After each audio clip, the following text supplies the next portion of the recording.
And now my interview with President Trump. Mr. President, thank you so much for being here today. We really appreciate it. Thank you, Laura. I know you're heading to Pittsburgh tomorrow, and Rabbi Jeffrey Myers from the Tree of Life Synagogue said last night the following. I want to address for a moment some of our political leaders who are here. Ladies and gentlemen, it has to start with you as our leaders.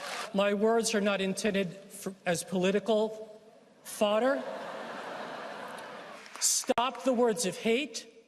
So given his words, what do you think your role tomorrow will be and should be? Well, I'm just going to pay my respects. I'm also going to the hospital to see the officers and some of the people that were so badly hurt. And I really look forward to going. I would have done it even sooner, but I didn't want to disrupt any more than they already had disruption. But I look forward to going to Pittsburgh tomorrow. You said over the weekend you might even tone up your rhetoric. The media today seized on it at Sarah Huckabee Sanders' press briefing. They're pointing fingers at you, saying, look, you could do more. You're the leader of the free world. What do you say to that? Well, you know, I did a rally, and I said, in fact, I was thinking about canceling it. I also did the young farmers, and it was great doing that. And then I had a rally afterwards. And then I said, you know, you make them too important if you start canceling. I remember Dick Grasso wanted to get the stock exchange opened as soon as possible. He did a great job. And other things. Once you start doing that, once you cancel, so you're doing a rally, and rallies are meant to be fun. Rallies are meant to be everything. And I said, tone it down. And then you saw the group saying, no, don't tone it down. Don't tone it down. So we had a great rally in Illinois for some great people. And frankly, I think that's probably the way it should be. You should go about your life. You can't let these people disrupt any more than they already have, which is disgraceful. What he did is disgraceful. You can't let it happen. As far as what the rabbi said, I agree with him. The word nationalism has taken on for the left this connotation of fueling anti-Semitism, hate, even violence. Do you think that is fair? And do you want to further clarify what nationalism means to you? To me, I don't have to clarify. It means I love the country. It means I'm fighting for the country. I look at two things, globalists and nationalists. I'm somebody that wants to take care of our country because for many, many years, you know this better than anybody, our leaders have been more worried about the world than they have about the United States, and they leave us in a mess. Whether it's the wars, whether it's the economy, whether it's debt, whether it's all of the things that they've done, including putting in the wrong Supreme Court justices, and we've really put two great ones in. No, I'm proud of this country. And I call that nationalism. I call it being a nationalist. And I don't see any other connotation than that. Now, as soon as you make any statement nowadays with the political correctness world, they make a big deal. I'm not a globalist, but I want to take care of the globe. But first, I have to take care of our country. I want to help people around the world, but we have to take care of our country, or we won't have a country, including we have to take care of our country at the border. When you hear people use the phrase anti-Semitism to describe anything connected to you. You have a Jewish daughter. You have grandchildren who are Jewish. What's your reaction to that? And I just received an award from the state of Israel, from Bibi Netanyahu, thanking me because I moved the, as you know, the embassy to Jerusalem, making Jerusalem the capital of Israel. And I just did that. Now, how many presidents said they were going to do it and they never did it? Many, many presidents. I won't go over the names, but I can tell you every one of them. I can tell you what every one of them said. I just opened up, and we opened it up. We didn't just name it. You know, it was going to take years and years to build, and it was going to cost over $1 billion.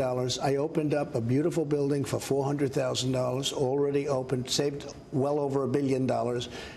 And it's opened after 4 months. And you were criticized for that, too. You were criticized at the time, I believe, for being too pro-Palestinian, and now you're criticized on the other side. And in fact, this horrible human being, this terrible person that did the shooting, he was not a Donald Trump fan because he said I was too close to Israel.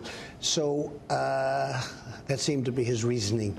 So I will tell you, I'm going to show you right after this, I'm going to show you the most beautiful plaque. It just came. They must have known you were going to be doing this interview, but it was sent by Bibi Netanyahu thanking me for opening the embassy in Jerusalem, which, as you know, is like the biggest deal. The phrase enemy of the people, another phrase that's been seized upon by many in the media, many on CNN, but not just CNN. There was a woman who was just on CNN a short while ago saying that you have radicalized more people than ISIS. That was CNN today. Well, that must be some kind of a sick woman. When I say the enemy of the people, I'm talking about the fake news, and you know it better than anybody. You have news out there that is so fake. And I can do the greatest thing ever, North Korea, as an example. We would have been going to war. Normal would have been going to war with North Korea. I think President Obama would have gone to war if he had an extra year, he would be in right now a war with North Korea. He told me it was by far, and I'm not knocking him for this, he said it's by far his biggest problem. Look at what we've done. And yet, when they talk about North Korea, they say, what's taking so long? But you know they're going to be biased. Yeah, but you know they're this has been going on for 70 some odd years. Yeah. And they say, I left Singapore, where we had our meeting, where we really had a very good meeting and a good relationship, like, what, 4 months ago. They say the new line is, what's taking so long? I say, we have plenty But how does it help expand your base to call them the enemy of the people? How does it help America heal I'll tell you in why. times It's like a very this? good question, very fair. Before we finish, though, so we've done a great job with North Korea. Then they said, we can't get them on anything because the sanctions are on. We got everything. There's no missiles. We got our hostages back. We have the remains coming back, everything. So now they said, he met. The new line is, Well, I met. But Now, why listen are you to this. expecting they're going to be fair to you? No, but think of it. They're never going to be fair to you. Laura, think of it. I met. Okay, that's their new line. I shouldn't have met. So, you know, and if you go back to before I got here, it looked like we were going to war. A bad war with North Korea. So, but I was here with Reagan. I worked for Reagan. They called him stupid, dumb, slept in the afternoon, incompetent, a warmonger, and he always kind of. He was like he had steely, but he was. But he didn't have social media. Yeah, that's true. He would have fought back. He didn't have social media. When it's my form of telling the truth. Here's the problem. We have a lot of supporters. You know that better than anybody. All you have to do is look at your ratings, okay? But you know it better than anybody. Those supporters know that they're lying. I watched Meet the Press this weekend. Everything was so falsely putting words in people's mouths. Are they trying to hobble you in the midterms because you're the best closer for this party? That's what the Republicans are saying. They're going out of their way. And I'm getting 25 and 30,000 people to these rallies. Nobody's ever seen it. There has never been anything. This isn't bragging. There has never been anything like what's happening. I went to Illinois. You had to see a Boeing 747, this massive hangar, packed, and they had to use a second hangar for the overflow. Nobody's seen anything. Yeah. And always, look what happened for Ted Cruz, who's doing great now. We left Houston. He's now doing great. They don't even talk about that race, and his opponent is not very good. The bomber who sent the letters to the CNN and Democrats was a fan of yours. He obviously also seems insane, completely insane. So what do you say about that? You put bomb in quotes. They went crazy over that, too, over the weekend because you used the word bomb in quotes. Look at it. Would you like to kind of... No, look. He was insane a long time before you look at his medical records. He was insane for a long time. Bernie Sanders had a fan who shot a very good friend of ours, Steve Scalise, and other people. He was a total maniac. Nobody puts his name in the headline, Bernie Sanders in the headline with the maniac. In fact, Nancy Pelosi said, do not politicize this, back at the time. I was in the headline of the Washington Post, my name associated with this crazy bomber. Yeah. Trump bomber or something. But I was in the headline when they got him. They didn't say bomber found. They talked about Trump in the headline. Now, they didn't do that with Bernie Sanders when he had. They didn't do that with the Democrats when other people came out. They didn't do that with President Obama with the church, the horrible situation with the church. They didn't do that. They put my name in the headlines. It's when I say enemy of the people, I'm talking about the fake news, and it is fake. Which and the thing is, my organizations? people understand. One quick story. So a reporter for the Washington Post does a story that a place that I was doing, an arena, was empty. And he shows a picture. Not a very good crowd, Mr. Trump, something to that effect. And then it turned out that he took the picture 5 hours before the people started coming into the arena. The arena was packed, and there were thousands of people outside. They had to retract it. But this is the kind of dishonesty that we have. Now for more of my interview with President Trump. Can we move to some individual races? Florida, obviously so important to 2020, but important period. Andrew Gillum against Ron DeSantis. Ron DeSantis, congressman, strong supporter of yours. Over the weekend, you called Andrew Gillum. You referenced him being a thief. What did you mean by that? Well, the FBI offered him tickets at $1,800 apiece, and he took them. He took a trip with the same FBI agent. I guess he was posing as a developer or something. The man stone cold took this stuff. I don't even think he should be allowed to continue on with the race. He responded today by calling you weak. You're howling because you're weak. That's what he said in a tweet. I haven't heard that one lately. That's okay. Good. That's a change of pace. Look, here's a guy that, in my opinion, is a stone cold thief. And his city, Tallahassee, is known as the most corrupt in Florida and one of the most corrupt in the nation.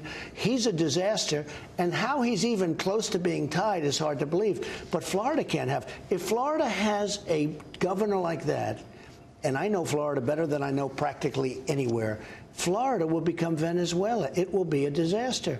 And you have Ron DeSantis, who is a Harvard, Yale guy. He's had a really terrific, he's a very good person. He's going to be a very good to a great governor. This other guy is a stone cold. In my opinion, he's a thief. How can you have a guy like this? And you just look at his record. Also, look at the job he's done as the mayor of Tallahassee. He's a total disaster. John James, of course, running for Senate. Star. Beto O'Rourke is down on the polls since you came in Texas, but John James is only 8-9 points off his Senate bid. He's an Army combat veteran. Right. Why do you think he's not getting the plays by the media? He's doing so well that I'm trying to get to Michigan. That's how well John James. John James is a star. African-American, great guy. And you know how John James, he was one of 4 or 5 people running. And I'm watching television, and I see John James. I said, who's that guy? He's running in Michigan. Let me see it again. And I said, that guy is great. He's a star. Now, I don't know, she's just a clone for, all she is an automatic vote. Debbie Stabenow. She's been a disaster for Michigan. She's an automatic vote for Schumer. John James is a young star. And I said, I'm going to back him. And I backed him. I did a little research. I backed him. And he's taken off. He ends up winning with, not a lot of money. He ends up winning the primary. And he's doing really well. He's down 7, which sounds like a lot. That's nothing, because normally they're down 25 or 30. Obama is kind of following you on the campaign trail. He was in Wisconsin. How are his crowds? Yeah, Wisconsin. He's going to Florida this week. And he brought up the issue of the caravan. And he said the following. They're trying to convince everybody to be afraid of a bunch of impoverished, malnourished refugees 1,000 miles away. That's the thing that is the most important thing in this election. Not health care, not whether or not folks are able to retire. Suddenly, it's this group of folks. We don't even know where they are. They're way down there. Don't fall for that kind of fear-mongering. We're scaremongering people on the border. Yeah. Well, he's trying to do the opposite. It's the problem with our country. When you look at that caravan and you look largely, very, big percentage of men, young, strong, a lot of bad people in there, people that are in gangs. We don't want them in this country. If they want to come into the country, you have to apply like other people. We have millions of people coming in. They're applying. They're coming in legally. We have a very strong border. I called up the military. This caravan is not, they're wasting their time. They are not coming into the country. What's the military going to be able to do? Obama and Bush both sent the National Guard. But it had no effect. They're not me. I'm sending up the military. This is the military. And they're standing there. And one thing that will happen. No lethal force. When they're captured, we don't let them out. What has been happening, and we're not as of pretty recently, we're not letting them out. What happens is they would catch and release. We're catching. We're not releasing. So if they want to come over, but we're not even doing that. We're not letting them into this country. We're not going to let gang members. But what if they're applying for asylum? Isn't the law, because Congress didn't change the law? If they apply for asylum, we're going to hold them until such time as their trial takes place. Where? Do we have the facilities? We're going to build tent cities. We're going to put tents up all over the place. We're not going to build structures and spend all of this, hundreds of millions of dollars. We're going to have tents. They're going to be very nice. And they're going to wait, and if they don't get asylum, they get out. And very few people, they don't actually, if you want to wait, they don't usually get asylum. You know that. 80%. The problem is they release them in, and then they have the trial 3 years later, and nobody shows up. But we are going to, unlike Obama and unlike others, we are going to take the people, we're going to put them in, and they're going to wait. And you know what? 2 things happen. When they find out that happens, you're going to have far fewer people come up. And also, President Obama separated children from parents. Nobody talks about this. So a judge came along and said, can't do it. He separated. No, President Obama separated. No, in the beginning. Okay, just so we all understand. The New York Times is saying the military, Mr. President, being called up by you is an election year play. Is this politics or is this real? When you look at that, thousands of people. Somebody said, now on that one they built it down. I'm pretty good at figuring out how many people. Thousands and thousands of people on the bridge. When you looked at that bridge loaded up with people, that's called an invasion of our country. This has nothing to do with elections. And I've been saying this long before election. I've been saying this before I ever thought of running for office. We have to have strong borders. If we don't have strong borders, we don't have a country. Democrats are worried about the Latino vote suddenly. They're worried they're not going to get the numbers to show up. They should be. Why? You know why? Because the Latinos, the Hispanic Americans have the best unemployment numbers and employment numbers in the history of our country. The African Americans have the best employment and unemployment numbers in the history of our country. Asians, best employment numbers in the history of our country. Women, 65 years. All of these things. Women have the best numbers they've had in 65 years. They should be worried. How are you going to expand into these traditionally Democratic areas? Kanye West spent some time here. Great. It's fascinating. Jim Brown. Yeah, they were so great. how big of an effect is West on this push for African-American support? Well, a person came into my office who does poll numbers, said, I do not believe how good these poll numbers are with African Americans. And you see what's happened with my poll numbers. But here's what also happened. When we have the best employment numbers, the best median income numbers for all of these groups, I mean, we have the best numbers we've ever had. And I sometimes jokingly say it's going to be awfully tough to beat me in a debate when I have the best numbers ever produced. So I think they should be worried. They should be worried about the African Americans because they're going to lose them. Will you do some events in the inner city? I'm doing them, yeah. I already have them scheduled. One thing that I think a lot of us are very concerned about is what's happening with the market this year. It's flat for the year, down a little bit, off its record high, both the S&P and the Dow. I know you've complained about the Fed before. How much is cheap credit globally as a part of this problem? Well, remember this, President Obama had the worst recap that we've ever had since the Great Depression, okay, in terms of coming back. But he was dealing with zero money, zero interest money. We actually created value for money. So the people that have money in the bank and did it the way you're supposed to do it, they're actually getting interest on their money now. The Fed is being very tight. Now, in one way, you have to say that's very conservative. That's a good thing from the standpoint of conservative. I don't like it because it closes it down a little bit. But we were up almost 50% from the time I got elected, almost 50, in fact, more in some instances. And now we're down just a little tiny bit. But we have such a strong, when you go job numbers, when you go companies moving into our country, we have so many companies, big ones like Foxconn and like the car companies. They're moving back to Michigan, Wisconsin, Pennsylvania, South Carolina, North Carolina, Florida. They're coming back. And nobody's ever seen this. You've never seen it before. They left, and they had no intention. We just signed a deal with Mexico and with Canada. We did a new deal with Korea. How about Bolsonaro? You talked to him last night. What can we expect? He was great. He's called the Trump of South America. I know. I told him I'm honored. But we had a great conversation. And he's now the head of Brazil. Yeah, I could see that happening. You know, Brazil's treated us very tough because they charge very big tariffs. Brazil has been very tough. So we'll be able to straighten that out. And we have, of course, what's happening with China. China has been really hurting our country economically.